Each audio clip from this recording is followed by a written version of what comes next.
but then I find out about other stuff that you doing, and I'm like, wow, how do you want to squash something when you literally trying to blackball me, man? I'm like, bro, at the end of the day, I didn't do shit to you. But when you did what you did to me, I feel like I had to do what didn't nobody else do. Everybody know what he done to them. This ain't no secret, man. Everybody knows. I just felt like I was the one that had enough ball to stand on the shit, and I did. I can't take it back. But do I hate I did the meltdown?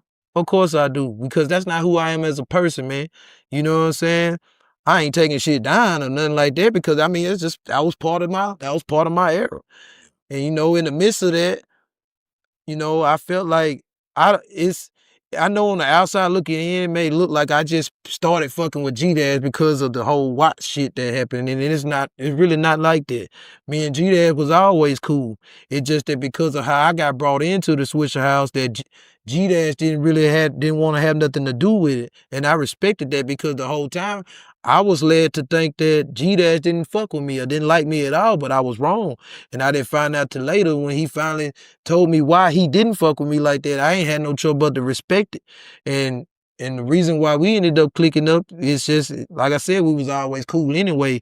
So it's still a Swisher House thing, but you know, it's the Swisher Blast now, you know, and we got some big stuff coming out. Like, man, we got some big stuff coming out. I was in my head on one. I was glad that you said, like you said, do I regret kind of how I handled it? And you said, yeah. You know, I was glad to hear you say that, because I think at the end of the day, you really got the kind of heart. It's like, man, I didn't want it to go this way.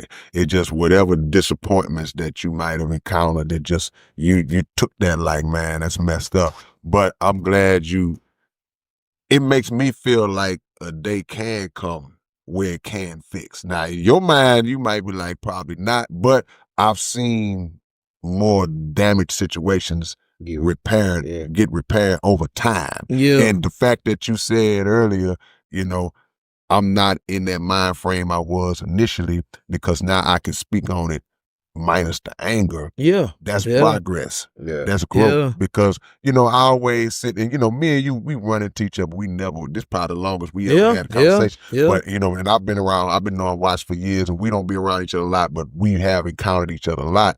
I just feel like business can sometimes muddy up the water, and then we kind of get into these misunderstandings. You know, if it never comes to a place of kumbaya, cool.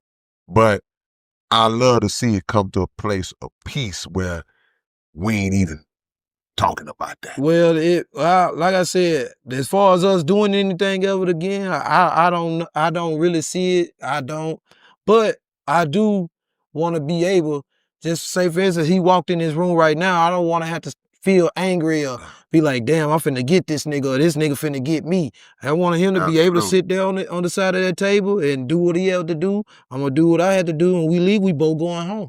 So when, because I heard you say when he reached out to you to squash it, you said you heard from other people. No, it was stuff I actually seen. Okay. I got receipts. Okay. That's another thing. I'm not finna speak on nothing without a receipt. I got receipts on everything I said on the Meltdown album, everything I'm saying right now. Like, I was being told by random females that this man they showed me in their phone where this man done said, hey, don't fuck with Yella, da-da-da-da-da. I'm like, man, for real? But then I'm hearing, he saying he want to squash. I'm like, damn, you confusing me. So I don't really know, but all I know is that I just had to keep pushing, man.